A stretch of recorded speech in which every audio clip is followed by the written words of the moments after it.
Pois é, temos o Outubro Rosa para mulheres, temos o Novembro Azul para os homens e nós temos também o Setembro Amarelo. Mas aí, você conhece o que é o Setembro Amarelo? Afinal, de que assunto é tratado, então, durante esse mês? E quem vai falar, então, com a gente é o Rafael, ele que trabalha aqui no CAPS, ele que é o coordenador. Rafael, o que é o Setembro Amarelo para quem está em casa possa entender? Então, Setembro Amarelo, ele é uma ação aí desenvolvida implantado pelo Ministério da Saúde, já praticamente há uns 3 anos, no qual tem por objetivo a prevenção ao suicídio. Então, é o Setembro Amarelo, aí nós trabalhamos sobre prevenir o suicídio, essa temática aí que envolve todo o indivíduo. Bom, o Brasil hoje, acho que em 2014, quando iniciou mais ou menos a campanha, nós éramos o 8º no ranking de suicídio, né? Então, realmente, a gente vê a necessidade de trabalhar sobre esse tema, sobre a prevenção do suicídio. Me conta um pouquinho de quando iniciou esse projeto agora do Setembro Amarelo, me conta um pouquinho o contexto histórico e um pouquinho desse ranking. Afinal, o 8º entre tantos países do mundo, Rafael. Infelizmente, ainda nós estamos nesse ranking de 8º país aí sobre o suicídio. É um dado muito alarmante, muito alto. E quando se fala de Brasil, um pouco de Vilhena aí também é uma questão muito problemática. Vilhena também apresenta um alto índice de suicídio, infelizmente, para uma cidade que tem 100 mil habitantes. Nós temos aí praticamente um suicídio ao mês. Então, é muito preocupante, é um dado que preocupa. Vilhena até então apresentava o melhor IDH aí do estado de Rondônia. Acredito eu, aqui como trabalhador de saúde mental, que nós perdemos esse título aí como o melhor IDH. Por quê? Por causa desse alto índice de suicídio, né? Quando se fala de IDH, envolve todos, lazer, saúde, enfim. E o suicídio aí está aumentando, está crescendo muito. Então, hoje, Vilhena, em relação ao IDH, a gente perde esse título. Rafael, eu acho que você deve ter seu grupo de amigos, trabalha também num lugar onde é tratado sobre isso. Por que as pessoas ainda falam um pouco do assunto, né? Por que necessitou de ter um mês para falar sobre o assunto, para prevenir sobre o assunto? Então, falar sobre suicídio é um tabu, infelizmente. As pessoas hoje, enfim, a própria literatura aí aponta que o indivíduo ele quer falar de vida. Não é? Ele não quer falar de morte. E quando fala de morte, as pessoas correm, têm medo. E quando fala tirar a própria vida, aí vira um tabu ainda dobrado.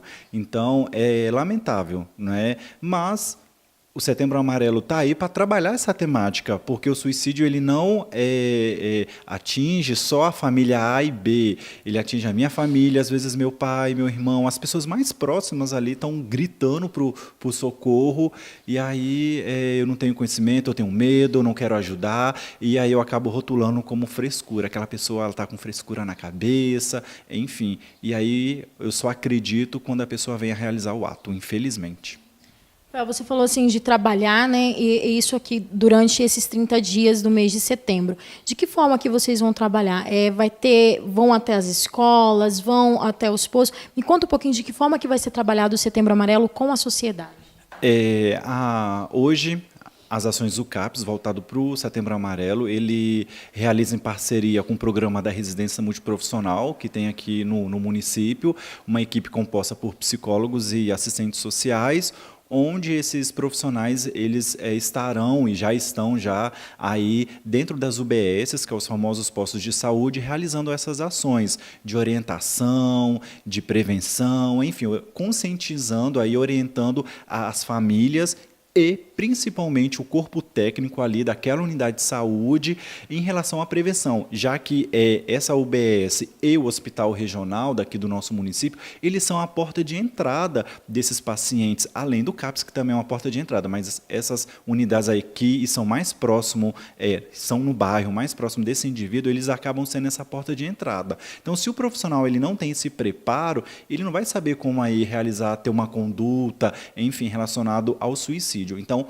nossas ações estão voltadas para as UBSs, para o hospital regional, trabalhando as famílias e os profissionais, principalmente aí que estão envolvidos na área da saúde. Então, todo mês nós estaremos realizando essas ações junto com a equipe da residência.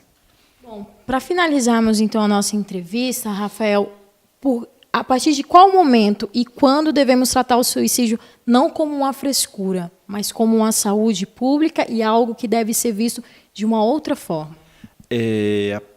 Conforme a psicóloga própria disse, a partir do momento que o indivíduo ali, o paciente, ele está com indícios aí solicitando ajuda, né? Eu quero sumir daqui, não tenho mais vontade de viver, vontade de largar tudo e sumir no mundo, enfim. A partir desse momento já deve-se tratar, aí já vim procurar ajuda, a rede de saúde mental está aqui pronta para ajudar, temos médicos, temos psicólogos, temos assistentes sociais, uma ajuda, aí uma equipe completa para ajudar esse indivíduo. Porém, é bom a gente fazer uma ressalva aí, que a melhor ajuda, o melhor remédio também é a família. Então, a gente não pode deixar a família de fora, que ela é esse melhor remédio aí para o paciente que grita por ajuda. Foi o Rafael, então, falando um pouquinho do Setembro Amarelo. Agora você vai conferir a entrevista com a psicóloga Mônica, ela que vai tratar assuntos, afinal, a partir de que momento eu consigo identificar quais são os sintomas, então, de um possível paciente que possa ser propenso ao suicídio. Então, é que você vai conferir agora. Tivemos um caso agora no Brasil que chocou muito, principalmente que foi parar, então, nas mídias. Um pai de 43 anos matou esposa e filhos e depois se matou. O ator Robbie Williams, muito conhecido, se suicidou aos 63 anos com um cinto. Aqui na cidade de Vilhena tivemos um caso, esse tempo, de uma adolescente chamada Carolina que também suicidou. O que eles têm em comum? Essa palavra, suicídio. E quem vai falar um pouquinho dos sintomas e, afinal, o que é o suicídio é a psicóloga Mônica. Mônica, me fala um pouquinho, eu falei 3 casos aqui que repercutiu muito na mídia, né? Uns na mídia nacional e outros na mídia local. O que caracteriza o suicídio, Mônica? Então, Mara, hoje, quando a gente encontra aqui, né, na unidade do CAPS de Vilhena, a gente encontra muito os pacientes desesperançosos. É quando eles não acreditam mais que algo pode mudar na vida deles com o outro, ou mesmo no futuro, né? Ficam desesperançosos com si, com o outro e com o mundo. Né? É uma tristeza, é um isolamento social, característico carregado de uma depressão. Né? Então, assim, eles vêm desse movimento, né? de não acreditar mais, e olham e não conseguem enxergar que pode ter uma solução. Né? Até na campanha do Setembro Amarelo, a gente diz que falar é a melhor solução. Né? E quando eles se encontram nesse momento, eles não querem mais falar com ninguém, eles se isolam e acabam, muitas vezes, cometendo esse suicídio. Né? Mônica, ainda é um tabu muito grande em relação à nossa sociedade falar do suicídio. Né? Ele já foi caracterizado hoje como saúde pública, onde você tem que cuidar do seu próximo, você tem que ficar atento, você tem que olhar que ele pode ser um possível suicida. Por que tratar como saúde pública? Me fala um pouquinho disso, Mônica. Então, o suicídio, ele hoje, ele tomou uma proporção muito grande. Né? A gente sabe que muitas vezes acontece o suicídio, né? Porém, ele é dado como uma morte natural, né? E que a gente não pode negligenciar isso.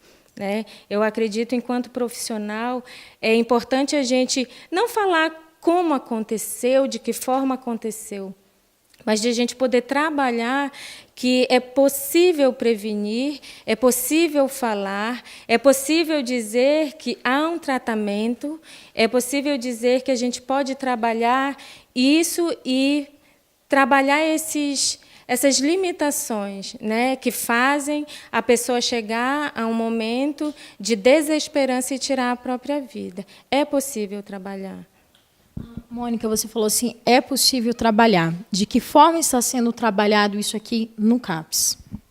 Então, Mara, a gente encontra bastante casos, né? Então, assim, quando chega até o acolhimento, até onde eu consigo, né, ter acesso, onde os colegas fazem um acolhimento e chegam até nós e relatam, esse aqui não tem como deixar para amanhã. E aí a gente abraça isso, né, faz uma intervenção psicológica, já de imediato a gente busca o profissional médico da instituição para ajudar no processo. Então, a gente sempre está trabalhando em equipe, né? Então, está sempre num diálogo com o enfermeiro para ajustar a medicação, porque às vezes não se adapta, né? Então, se é necessário fazer uma vez na semana, estou fazendo, a gente está fazendo. Se é necessário 2, a gente adapta também, porque a gente precisa sentir esse paciente para ver a necessidade dele, né? É o projeto terapêutico singular que a gente vai trabalhar. Então, a partir da necessidade dele, a gente vai trabalhando, vai adaptando. Mônica, o Rafael anteriormente ele me falou que aqui em Vilhena, mais ou menos ele caracterizou como um suicídio por mês, vamos colocar assim. É um número grande, né, comparado à nossa região, onde nós estamos. Quais são os sintomas para podermos, então, identificar essas pessoas, né? Para eu poder ajudar. Acho que, como nós estávamos falando anteriormente, o suicida pode estar ao seu lado, ele pode ser um membro da sua família, e às vezes a gente só toma conta quando acontece, né? De que forma eu posso identificar para prevenir o suicídio? É uma prevenção, já que ele é tratado como saúde, como doença? Sim, muitas vezes o paciente suicida, ele dá alguns indícios, né? No entanto, ele não se isola totalmente.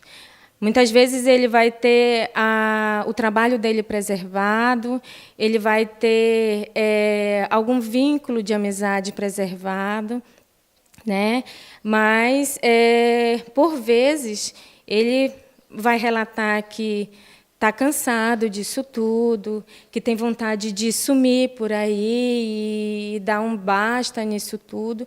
Então, assim, é um olhar que muitas vezes é dado como frescura, né? Mas ele está verbalizando de alguma forma e a gente precisa ter esse olhar atento, precisa olhar como uma forma de que muitas vezes está pedindo ajuda. Né? Muitas vezes ele só está dizendo assim, eu estou cansado, né? Mas você está cansado de quê? Ele está, de alguma forma, pedindo, sim, ajuda. E aí, quando a gente fala assim, é possível trabalhar? É porque quando ele chega aqui, a gente vai trabalhar tudo isso. Né? Porque, para ele estar verbalizando isso, é porque ele já perdeu isso. Ele perdeu essa esperança de que algo pode mudar, que algo pode ser positivo, e ele vem carregado de coisas negativas que não deu certo. E que pode ser trabalhado. Esse foi um pouquinho da psicóloga Mônica, falando um pouquinho do suicídio. Durante esse mês será trabalhado e, com certeza, a gente estará mais presente, então, da psicóloga. Qualquer dúvida que você estiver em casa, de repente você está passando por alguma coisa, me identifiquei com algumas coisas que a Mônica falou. Não, meu parente também tem algo parecido com o que a psicóloga Mônica falou.